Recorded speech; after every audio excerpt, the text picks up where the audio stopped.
Welcome to the 49 Yard Dash podcast once again. Finally back. Had a few weeks off here, but we're back. Training camp's been ongoing, and that's what we're here to talk about, man. Some guys that are on the rise, some guys that are on the fall. But let's just get into it, man. Here we go.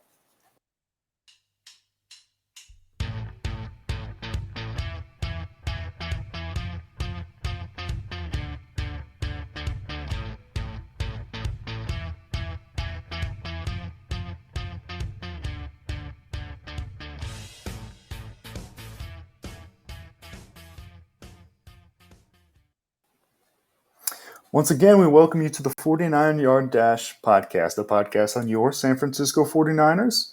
And it's been a while, so I forgot to introduce ourselves. I'm Steven. That's Josh. We're your hosts every week. So, Josh, as you know, training camp has begun. And I think we're 11 days in, I believe, of at least official playing. They've had some rest days and stuff. A lot of takeaways, good and bad.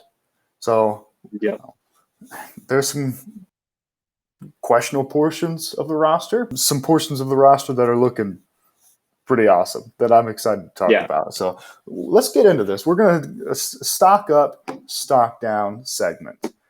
We're going to start with the stock down so we can end it on a positive note. But there have been some players or some position groups that are looking a little sketchy right now. So if you start us off, Josh, stock down, a player, a position, a coach, whatever. I'm gonna go player, man. Let's do it. Stock down Nate Sudfeld. Okay. You need a backup quarterback. Mm-hmm. That was one of my sneaky biggest concerns going into this offseason. I do like Brock Purdy a lot as a long-term second, third stringer, like a Chase Daniel kind of guy. Mm-hmm. He does not need to be in the game, but he's kind of got that coach on the field aspect, playing under Matt Campbell at Iowa State. I really hope they hold on to him, at least on the practice squad. So Nate Sudfeld is kind of the number 2 guy, and he's played like dog crap his last couple weeks, and not that you need anybody to push Trey Lance. That's the franchise, but you do need a confident backup. I said it in the offseason. I thought Tyrod Taylor was a dream, pipe dream scenario. But a guy like that is what you need, at least a sugar-free version, someone who can execute a Lance-style offense. Sudfeld I've watched him in Indiana his entire career when they played Michigan and even some other 330 kick games. And it always just seemed like he's a very statuesque quarterback in the pocket. So strike 1 for him. He's anti-Lance. Strike 2, he's played like crap in camp, and that's your main backup now. 49ers were fortunate last year when Garoppolo got hurt to have the franchise heir apparent come into the game and play exceedingly well. Well, now, hey, we're going to a worse version of CJ Beathard and these other guys. So I do worry a lot about that position group. And Nate Sudfeld, I don't know what to tell you. He was on my list too, and I do find it a little bit interesting that they didn't go out and find a backup quarterback that's more similar to Trey Lance. But at the same time, Kyle Shanahan has said that he's not changing the offense, which I don't totally believe. It's got to be the same baseline. Here's a theory for you. Here's a theory for you, and I don't want to cut you off. Sure. It's the same offense, but the playbook wasn't used to its full potential. Yeah. So the offense hasn't changed. Jimmy Garoppolo just couldn't run a read option or a zone read or anything. And now you got a mobile quarterback to do it. Yeah, that's probably true. Well, I was going to say that they're probably instilling new things in, but you're probably right that those things were there. They just probably always use them before. Yeah, he had RG3 before. I'm sure he's got. That's what I was going to say. He drew up his offensive playbook in Washington, and then went to Atlanta and had to kind of focus on maybe the more vertical aspects of that book. Yeah, Matt Ryan's a statue. So. Yeah, and you got Julio Jones at the time. Antonio Gonzalez briefly before he retired. So you had the opportunity to kind of air it out in that offense. And maybe you focused on the vertical aspects. Well, now you're limited with Jimmy Garoppolo, so you're throwing it short. So maybe you focus on just that aspect of the playbook. So anyway, we're digressing. But I do almost think that the lack of a competent quarterback, let alone a mobile quarterback, is probably just shrunk down the playbook. Yeah, right. No, I'm sure he's got plenty of stuff. in the back pages of his playbook, or he has had it for the last few years. But he'll actually, I'm sure over the years he's learned new things too. Yeah. So I think it's the same baseline of offense. Yeah. We just have all this new stuff coming in. It's going to be really interesting to see this Friday, in fact. No, yeah, and quick before, because we're already off the rails, and this is perfect for being on a 2.5 week hiatus. Yeah. But who would be an attainable guy right now via trade? Maybe a veteran that you expect to get cut. Maybe guys already out there, because, and I preface it with this, I think the reason they drafted Brock Purdy in the first place, and there were some better options on the board from a pure on the big board standpoint. Yeah, exactly. And you and I talked about that after the draft. And the one thing I mentioned is how efficient he was in the intermediate passing game and how he could run the zone read, which is inevitably going to be a staple of the Lance Shanahan offense. So I do think maybe in the future, and also a guy that maybe might not get picked up off the practice squad. And that's really important too from a developmental standpoint. But who's a guy until Purdy? Here we go. Now we're back. Oh, that was weird. Oh, now went out for like literally welcome 1 second. To the 49-yard dash. Sweet. As I'm finished the question here. Oh, now we're flip flop. Oh my holy Lord! All right, you're screwing with me, Steve. Who's an attainable guy to maybe bridge the next year or two until Brock Purdy? Yeah, go for it. Who's the guy? Daniel Jones send Jimmy Garoppolo to the Giants for Tyrod Taylor. Yeah, I almost wonder if they'd want to keep Tyrod and try to send Daniel back. Oh, man. Yeah, that's possible. I'd rather have Sudfeld at that point. Right? Oh, that's the Tyrod first thing that awesome. came to my head. It would. Yeah, he's still a perfect guy, and I feel like if the Giants made a move for Garoppolo, that would be easy there. But, no, they're not. That's not going to happen. Who's the guy in Baltimore? The backup in Baltimore. I can't remember his name right now. He's probably not. He's not attainable though. Huntley. Tyler Huntley. He's not really attainable though. No, that's Baltimore loves him. Perfect backup. He's the Marcus Mariota, and I almost wonder in Dream World, and I say Dream World, but this isn't. It wouldn't be a dream. This would be a nightmare. I was going to say Spencer Rattler. Holy Lord. Because they're very similar, and I equally dislike them both. Desmond Ridder wins the job in Atlanta at some point. Mariota's a backup. He's got a big contract. They send over a couple of draft picks to shed him and commit fully to Ridder. And maybe Garoppolo's off the team by this point. But I think the only situation you would see, and that's kind of the reason I presented in the first place, you get a guy like Mariota. The only reason the 49ers are trading for him is because Trey Lance goes down, and I think that's kind of is one of my favorite quotes. The unenviable position that they're in is you don't have anybody on the market unless it's a swap for Garoppolo, and even then, how good's the scheme fit? There's not any veterans left on the open market who can fill the void. I worry tremendously about that position because I think the only way you see the 49ers invest via trade is if Trey Lance went down and you were banking on a Tyrod Taylor or even a Geno Smith to come in and run a similar style offense at a sugar-free level. It's going to be interesting to watch for sure. It definitely is. This year, last year when Jimmy Garoppolo inevitably was going to miss some games, Trey Lance. It's totally different this year. You're going to Nate Sudfeld. So your first stock down after that 10-minute rant we had there. It's funny. Technically, my first stock down was Nate Sudfeld. I feel like we covered that equally. Let's just stick with that, man. We covered that well. I think that warrants the double coverage. I think so too. And then equally, maybe stock down 1A and 1B would be Nate Sudfeld / the quarterback room, because of not because of Trey Lance, but because of who's behind him. Purdy, in all actuality, is at least 2 years away from contributing meaningful snaps in the season, and we're talking preseason too. he's going to need a lot of time to learn this offense. That's the reason Shanahan redshirted Trey Lance to begin with. Yep. It takes time to learn the Shanahan offense. And I do really worry about the fact of not going out there and landing a viable backup quarterback. Again, the Garoppolo contract comes back to bite you.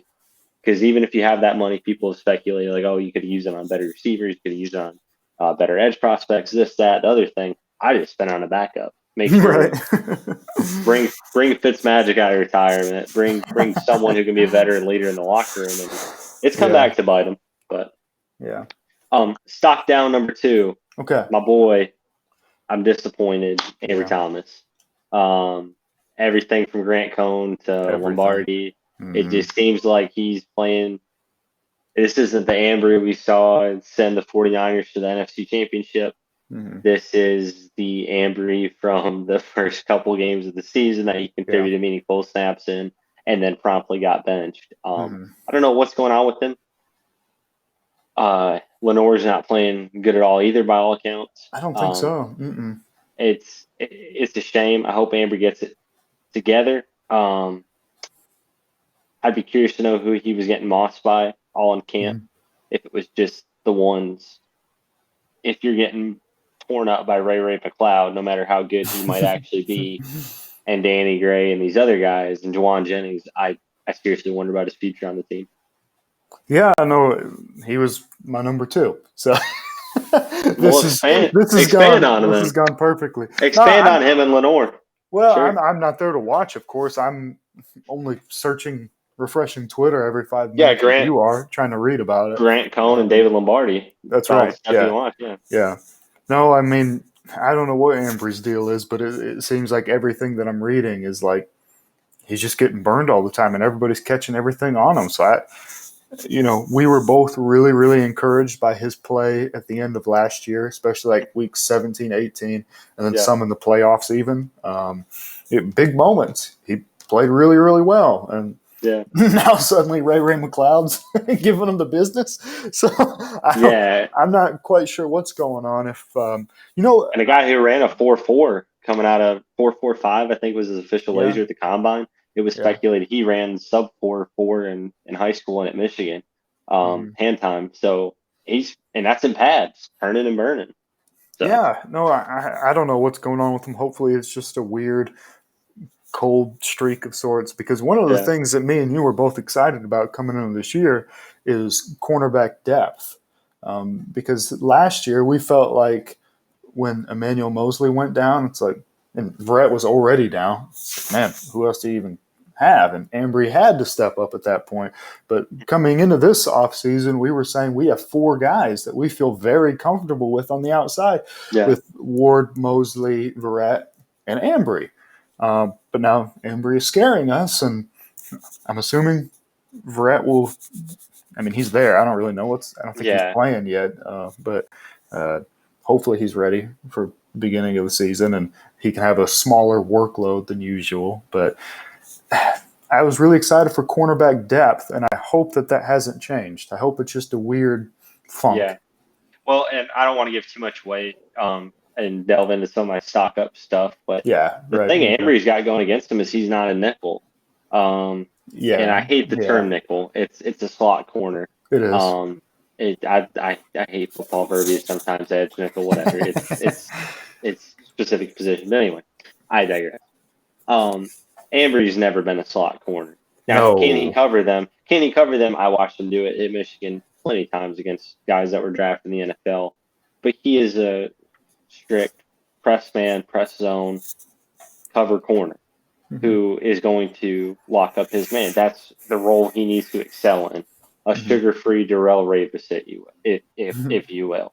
You need to let him do his thing and not put him in the box. Maybe bring him down to support the run.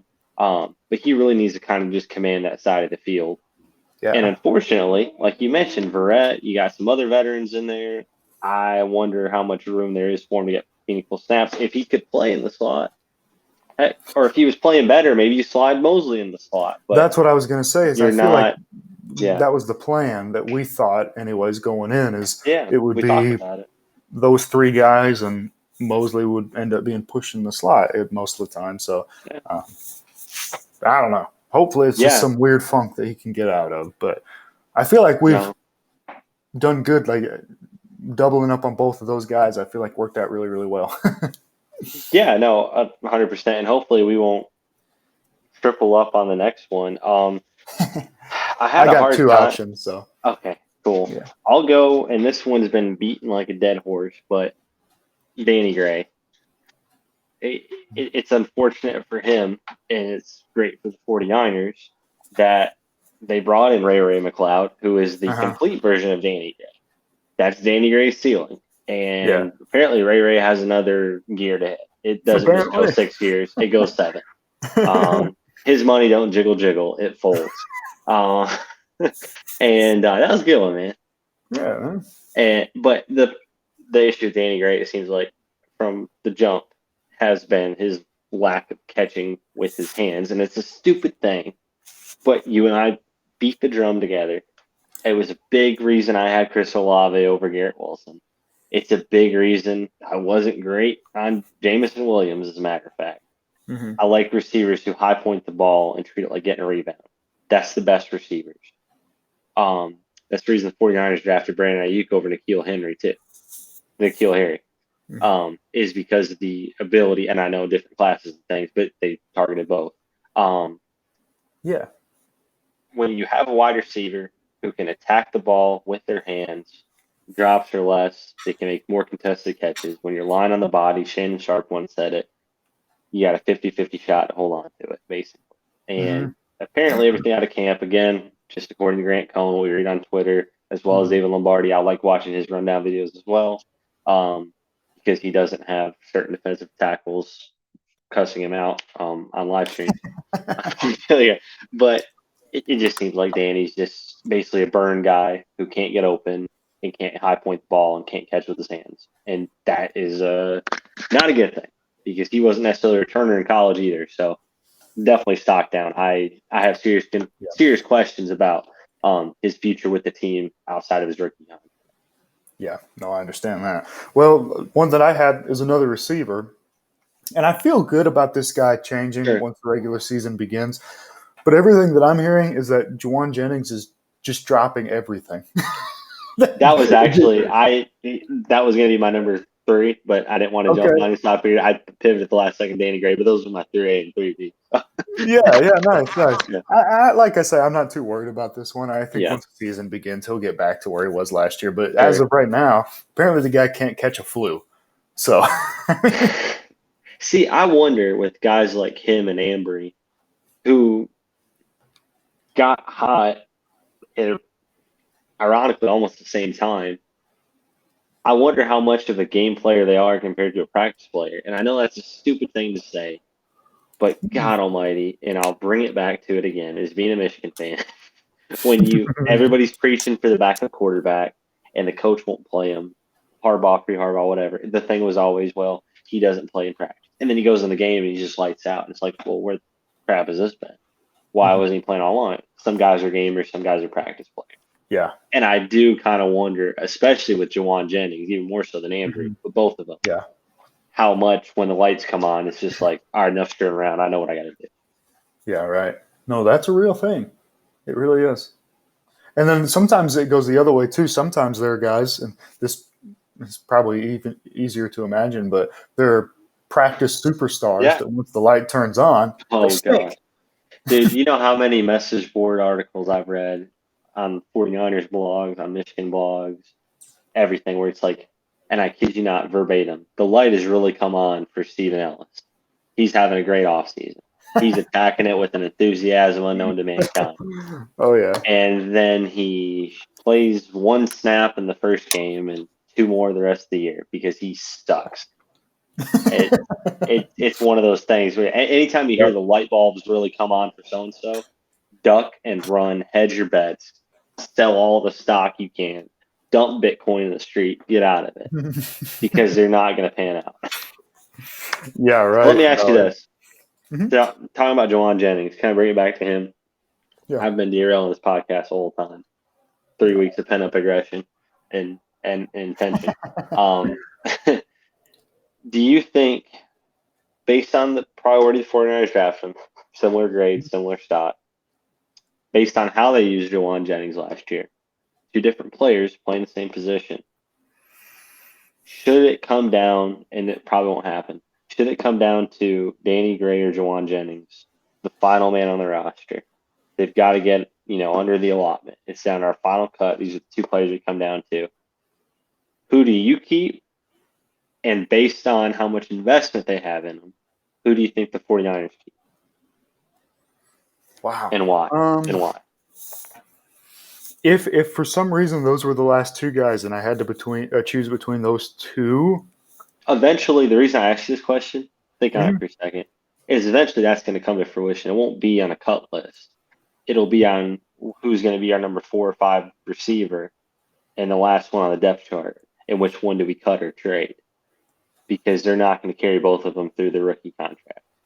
I can almost assure you that, unless they both take leaps and bounds. Wow. If you had to pick between two of them like that, I probably would pick. Wow, I was about to say it, and then I questioned it. That's tough. I feel like you got to go with the investment that you put in Danny Gray and trust your evaluation. Yeah. But honestly, I don't think that's really the case, though, because I do think, obviously, Debo and Ayuk are the two clear dudes as far as wide receivers. I still think it's Ray / Jauan Jennings for that third spot. Like, I think it's just dependent on the situation. So I don't think Jennings is in danger of that at all. But if you had to choose between them, I do feel like you spend a third-round pick on this guy and you have high hopes for him. He's got killer speed. Take a chance because you're good at wide receiver. You can handle losing Jauan Jennings. No, I agree. That's kind of the same boat I'm in. And I appreciate you bringing up that point on Jauan Jennings, Ray and McLeod, because I do think you're going to see some situations where Debo lines up in the slot, Ayuk in the slot, and you just send Ray on a go route, and he's just falling like a bat out of Birmingham, as a wise man once said. And Jauan Jennings is a different player. He's that oversized wide receiver, undersized tight end that we talked about as being the perfect weapon in the slot, on the inside, as a pass-catching weapon. So I definitely think they could complement each other. The one thing that worries me about Danny Gray is apparently they even try to get him involved in jet sweeps, maybe take some of that load off of Debo, and he was getting stuffed at the line of scrimmage and couldn't turn the corner. And I do wonder about him a lot. He's one player I'm definitely going to keep my eye on this. Yeah. Him and Jennings both. I want to see what they do this preseason. Yeah, I'm really curious to see how that will go. And either way, I think they have a really good group of pass catchers, so I don't think it's anything the 49ers will really have to worry about come the regular season, barring injury, but still. Yeah. It'll be interesting to see. All right, let's start on a positive note, man. Moving on to stock up. Let's do this. I'm curious. He should be on your list. I hope he's on your list. Nickelback, slot corner, third corner. Samuel Womack, the rookie, out of Toledo. By all accounts, he's getting plenty of looks on first team as a replacement. In certain packages, you've got the luxury of Talanoa Hufanga, Jimmy Ward, and then Tavares Moore or Odin or whoever you're throwing out there is that third safety. You can kind of interchange who's playing in the slot, but a true slot corner, we could see it go to a late round rookie out of Toledo, taking over. He's been balling in camp by the all 2-minute videos I've watched from Lombardi and Cohen. So definitely love him. Yeah, definitely love him. Man, yeah, no, he's been a pleasant surprise so far as a late round pick out of a small school like Toledo, and to keep it in that same line, another corner, the signing.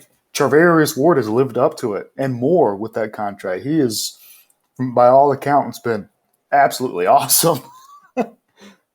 A guy who got mossed by Jamar Chase in the playoffs multiple times that game.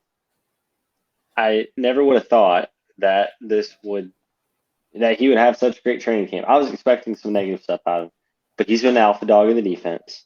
He's been the vocal guy of the defense. Fred Warner is a lead by example. Nick Bosa is not a leader. He's talented and the best player on defense. But Mhm. Ward is just such a vocal guy, and I hate using the word dog, but he has got some grit in him, man.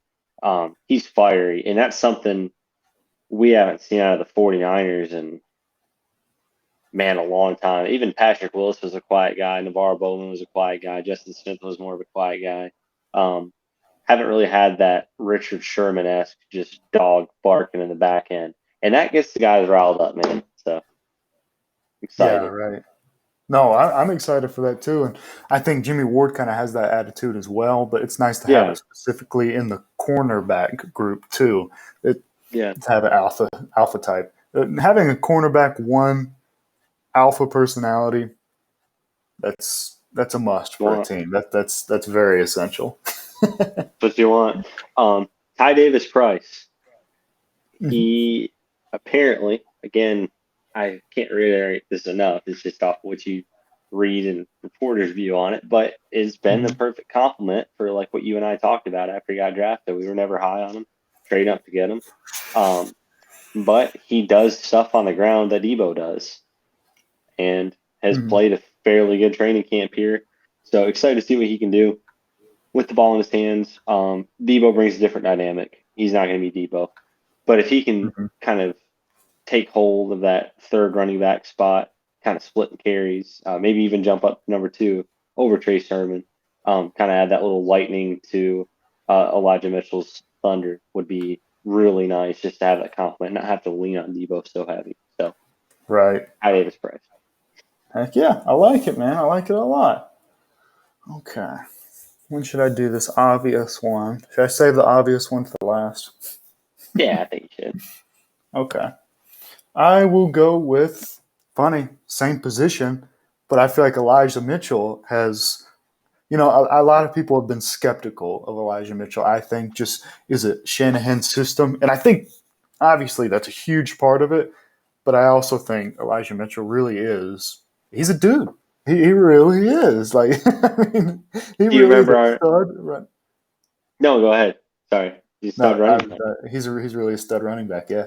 I was just thinking about our first episode. Is it our first or second? And we've increased our viewers times 10. These were averaging about 10 to 15 views instead of 1 to 5.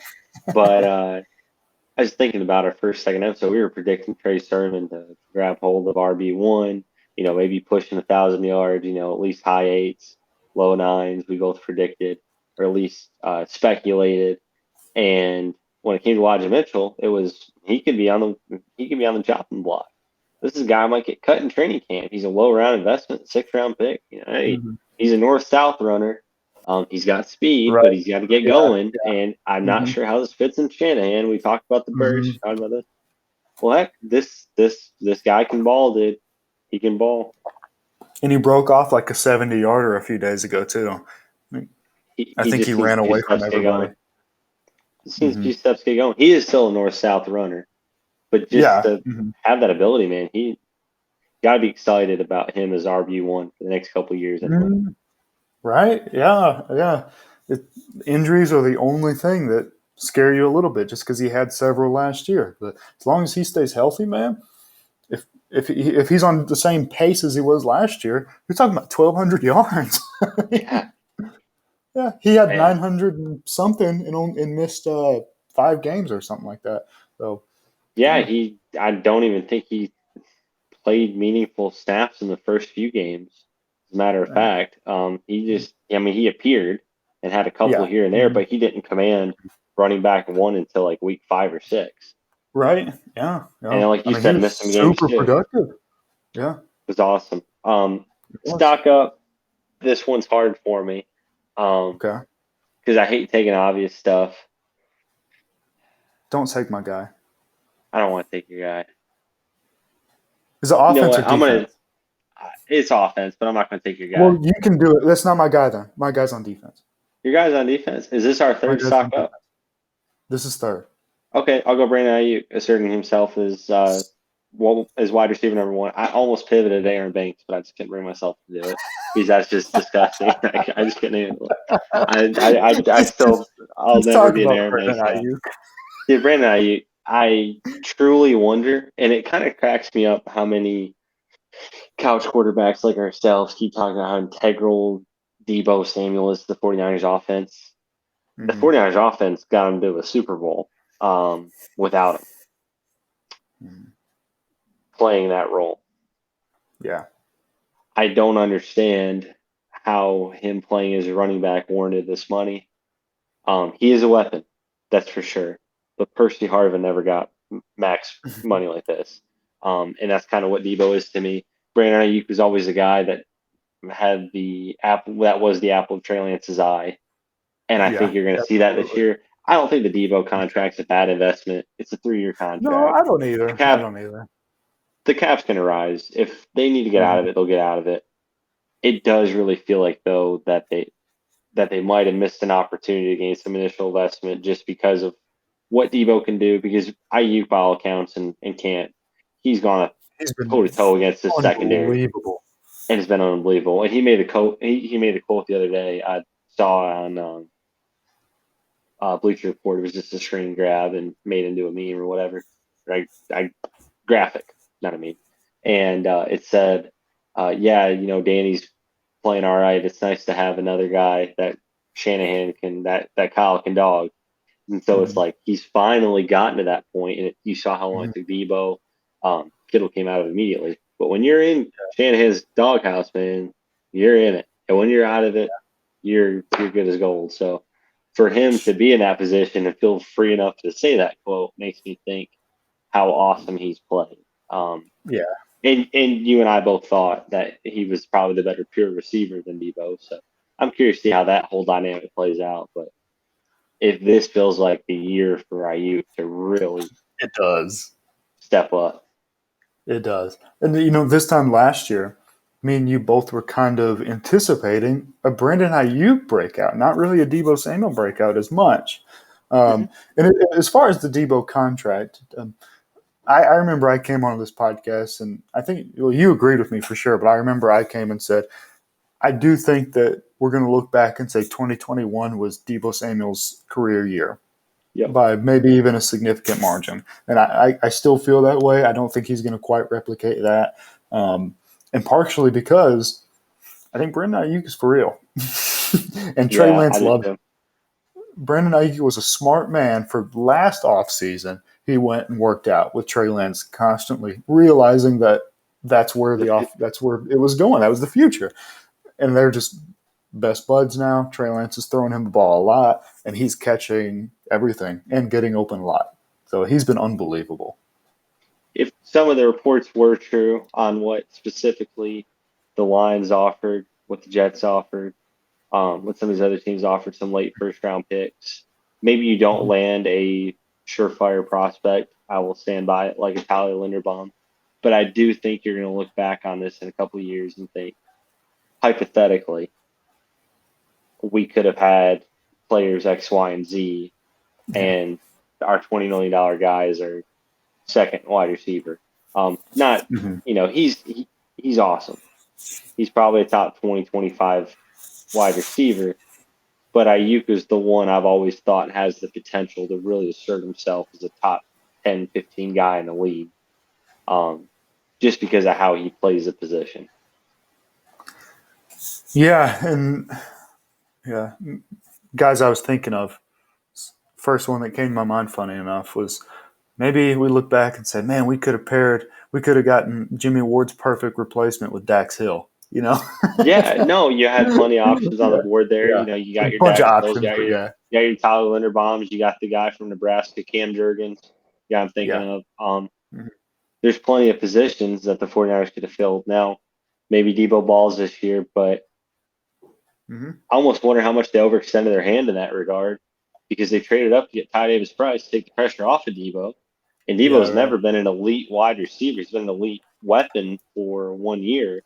And really, probably 12, 13 games out of a 17 game regular season plus playoffs, was when he was an elite weapon. So I I do wonder if this will snake bite him at all, and especially as you're getting close to have to pay Brandon and having to pay Bosa. Mhm. Hopefully it doesn't bite him in the rear end, but we'll see. Mhm. And this could all be hyperbole, and Ayuk sucks, and Debo is amazing. Yeah. And, Again. if Debo continues to be amazing, you will not hear me complain about it. But this transitions really nicely because your guy was Brandon Ayuk. So now my guy, I want to quote something from Jimmy Ward. All Because right. a few days ago, he said, man, Brandon Ayuk has been the best player on the team so far, other than Bosa, of course. Bosa is Bosa. So I just want to let me screen share something real quick. Let me get this tab open because this right here perfectly demonstrates what I'm talking about. Holy mother of God! This picture In alone. Spanish, I'll translate for you. The Oh, really? the physicality that he carries, Nick Bosa, is brutal. Oh, nice. Without problem, can interpret the Hulk. So basically, he looks like Hulk, and Uh-huh. the defense of the 49ers is looking for a campaign season that where he's going to have double-digit sacks. Oh, nice, man. So Look a at little you go, translation man. for it. Yeah. Now I'll listen to you. I got to grab some Wow. water after my Spanish translation. Okay. Oh, Yeah, but nice. Well, that was yeah, impressive. no, I hey, thanks, appreciate man. that, Hey, man. thanks, man. Hey, No, but I that's what I'm here really for. do think, yeah, I really do think that this dude is about to go crazy. Because what I immediately thought of is, you know how everybody says the reason Myles Garrett is so special is because he has really, really good technique, and then he has this like demigod like frame. Nick Yeah, Bosa has always had 10 out of 10, 11 out of 10 yeah. technique, but he wasn't quite on that level as far as physicality. Mhm. But that, oh my gosh, it looks like he No, might have gotten to that level physically. I mean, take your short arms and shove him. yeah, He's a baller. exactly. Oh, He's a baller. He's no I'm going longer to a go ahead. hobbit. He's an elf. He's getting more than 18 sacks. I'm calling it right now. He's getting more than 18. That's a bold statement, Cotton. More Are we than including 18. the postseason? No. Yeah, I'm not so bold to say that. I do think you'll average probably just south of 1 sack a game. I'll He go had with 15 and a half last year. It's only 2.5 more. I think you're going to see more of an impact where teams are going away from this year because of that.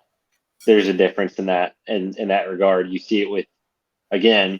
I haven't homered Michigan enough lately, so I'll do this as rough couple weeks. You saw that last year with Aiden Hutchinson.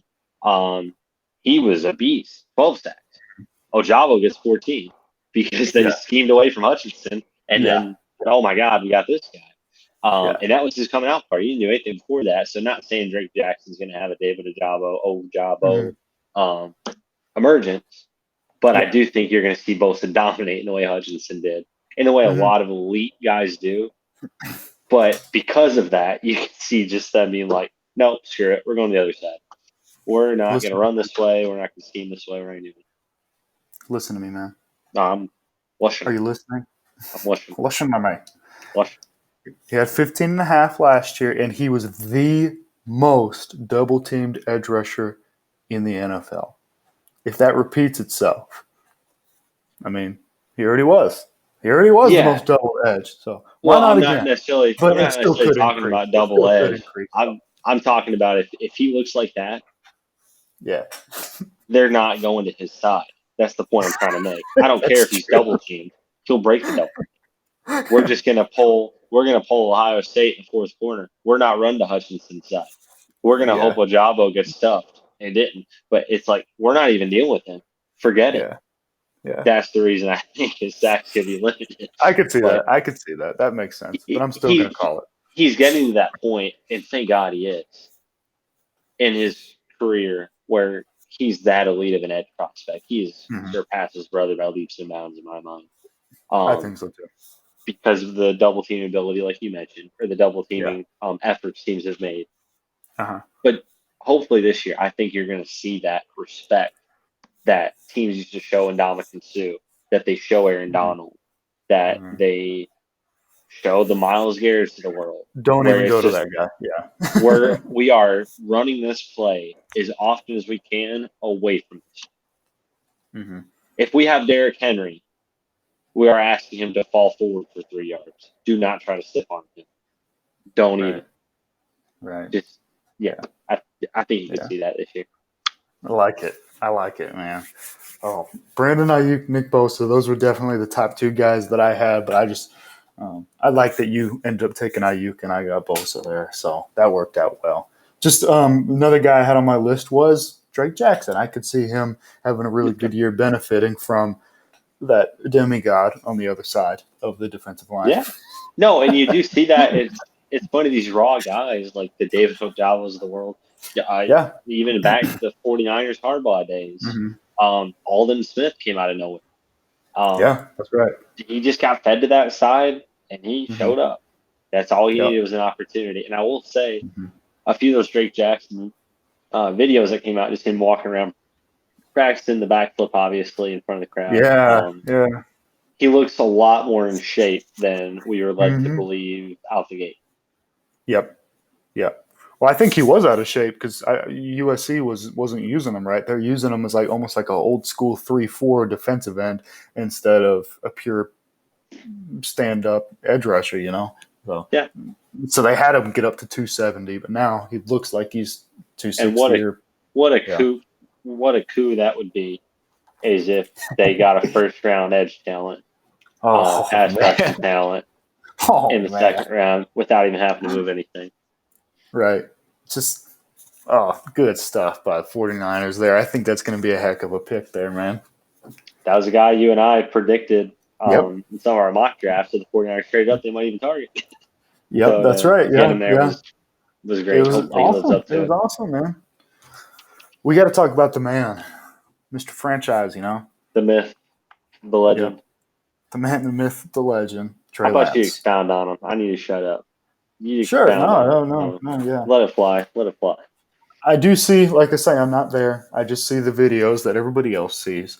I do know as far as the numbers, they've been up and down.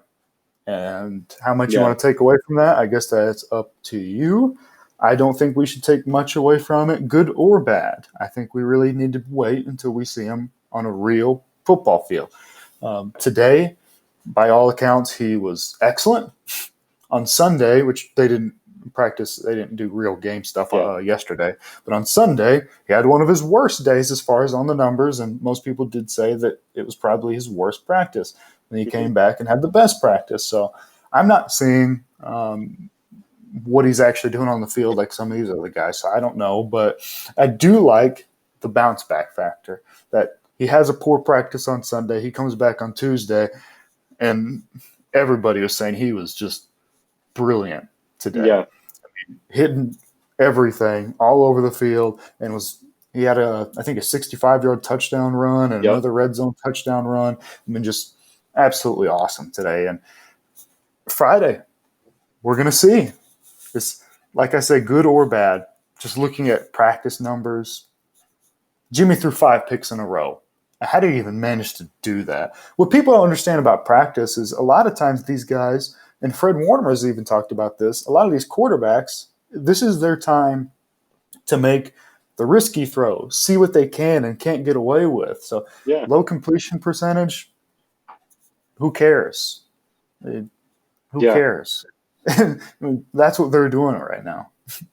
No, you're right. And that's one thing that's always cracked me up is you always hear about Jimmy Garoppolo's stats in training camp and how high efficiency was. Well, when you're in camp, you have the benefit of going up against the same defense every week. It might be different play calls, but you know the gist of what they're running. So you have an advantage in that regard. That's why you were talking about earlier, practice guys and game guys. Practice guys are just really adept at knowing what's coming up against them. I've seen that plenty of times. 49ers with Michigan, with USC, Auburn, basically all the Alabama teams we watch and follow. Yeah, it happens frequently. There's guys who just practice really good and know what's coming. And I think Jimmy's one of those guys. And I think Trey Lance in practice, like what you're saying, with what Warner said, where we're going to air it out, we're going to take some risks, and we're going to work through the kinks because I want to know what I can do. And I would Exactly. rather have a guy like that than a guy who wants to dink and dunk and take the check down and try to methodically drive the ball down the field in a scrimmage against his first team defense because he knows where the holes are at in that defense because he's gone up against them every day for years. I appreciate having a quarterback who goes 4 for 13 and has some good plays, some bad plays, has some drops, has some bad decisions, but at least he's taking those risks because that's the only time you learn from something. Grant Cohn mentioned something important the other day, I thought, in one of his 5-minute breakdowns or, whatever. The good, not good. More on him in a minute. And now I'm forgetting. Okay. If you want a quarterback to be better, if you want to be a better football player, the gist of it is this. Practice what you're not good at, and you'll get good at it. Yeah, exactly. If you practice what you're good at, you're not going to get better at anything that you're worse at. And that was the problem with Jimmy Garoppolo, as he said. And that's why he's encouraged by Trey Lance. I believe it was posted on that 4th 13 day. You fact check it. But it was basically like, hey, the bad is Trey Lance. The good is he's taking chances, and he's going to get better at them. Garoppolo never did this stuff in camp. He just always wanted to harp on the stuff he was already good at. Garoppolo, even in practice, was still throwing intermediate passes in the middle of the field, like he always did. Exactly. Yep. What were you going to say about Grant? No, that's what I was talking about with Grant. That was his quote. Oh, I thought you said more on him in a minute. No, that's just his quote. Yeah, no, he always says the good. So and so went up against Ambry Thomas. More on him in a minute. And then he's always anytime he says more on him in a minute, the guy's about to. I thought you had another weird Grant story or something. No, he goes more on him in a minute. Yeah, nice. Okay, that makes sense. No, I'll tell you what. Sorry, go ahead. Go ahead. No, you go ahead. Go ahead. All right. Well, mine was more closing, so you need to go. Okay. I really feel excited. I do have a fact of the week for us as well. I do feel really excited that at least we have hope. Hope is really important. It's what's kept me sane as a sports fan for years. When Jim Harbaugh was gone, the 49ers had started to bottom out, but still he tapped every ounce of talent they had out of that team, bottoming out at 8-8, which is better than they had until Kyle Shanahan reached the Super Bowl. Then things bottomed out again and plateaued. Even though you get the NFC Championship last year, it really felt like things were starting to plateau. But you had Trey Lance, and now you have Trey Lance in the sense that he is your future. The future is now. And hope is an important thing in any kind of sports fandom, especially with a team like the 49ers, where I remember you and I watched the first Super Bowl together, us being friends when we were barely teenagers, 12 or 13, watching against the Ravens, and us both being like undefeated in the Super Bowls. We're not losing this one, and we've had nothing but heartbreak since. So it's nice to have, whether this all goes up in flames or not, it wouldn't be any better with Jimmy. And at least we have hope now of a franchise quarterback who may or may not be top 5, may or may not be top 10, may or may not be top 15, but at least he's doing things that we used to harp on Jimmy never do. At least the 49ers didn't commit the franchise to Jimmy, to Matt Ryan, to Matt Stafford, to, God forbid, Carson Wentz, any other quarterback that these guys went after, to Baker Mayfield, to Russell Wilson, for God's sake. At least they invested in a quarterback they felt like was either going to get him over the hill or it was all going to blow up in smoke and they weren't going to be here to deal with the consequences. And we got hope for that reason, and I'm excited to see what happens this season. Me too. And I will say, if this hits like they want, the 49ers are in as good of a position as you can be because you have an excellent roster with excellent foundational pieces. So if you add a superstar quarterback on a rookie deal to that, you're in really good shape for 3 more years at the very minimum. I mean, that's even just a superstar quarterback in general. Yes, very true. That really puts you in a good position for 12 years. So, no, it's really exciting, and it starts this Friday. This Friday is where we're first going to see it. It's preseason, so we'll see. And I will say too, Trey Lance is getting to practice against what I think is going to be a top 2-3 defense. I mean, this defense Agreed. sounds like it's Agreed. sick. I also think, and I don't know how much they're going to play, but I think another team that's going to be in the 2 to 3 range with them in defense is Green Bay. So this will be interesting. Green Bay, I think, is going to have a super elite defense too. So, yeah, this will be a good test.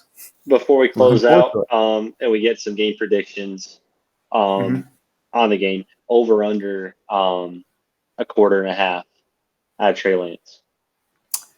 I'll say over. I'll say he plays the first half. Okay. Yeah, I'll say he plays the first half. I will say this much. I think it'll be telling when he gets pulled. If you see him well into the second quarter, even coming out after halftime, there's some kinks that need to be worked out. True. If he gets pulled after the first quarter, this team's in really good hands, and Shanahan feels really good about it. Yeah, that's true. He's never been a guy that's been interested in winning preseason games. Against the starters, not even through the first quarter. You and I were excited for the first preseason game last year, and the starters were pulled like halfway through the first. That's true. And then it was Trey Lance time. So I think Garoppolo got like 2 drives. But yeah, you're right. It'll be very telling when he gets pulled. I think I'm with you. True. I think it's over. But if he gets pulled the first quarter, man, I think you got to be feeling good. Yeah, that's so true. All right, man, you got a fact of the week to close this thing out? We got to do a quick score prediction. Oh, you want to do a score prediction for preseason? It's the preseason, man. Let's just wing it. Right. I'll go 38 because we got to give a Shanahan field goal in there. 38, 31, 49ers. 21-17, 49ers. All right. Hey, we did it. Player of the game, Ty Davis-Price on offense and Samuel Womack on defense. Okay. I like that pick. That's hard to pick against, man. I like Ty Davis-Price. Yeah, I know, right? Shoot, I don't even know who else to pick. I kind of agree with you. Hey, nice. I'm gonna have to agree with you. I'm sorry on offense and defense. I'm gonna go. I'm gonna go Drake Jackson. All right, I could see it. Yeah. So, fact of the week is something I heard on a podcast recently, and a recommended read, a book by the name of Sidney George Fisher. I've just started into it. I'm excited to finish it. Written in 1902, I believe. The title is The True History of the American Revolution. It's not what we think it was. It wasn't a band of misfits who got together and held their own until the French arrived.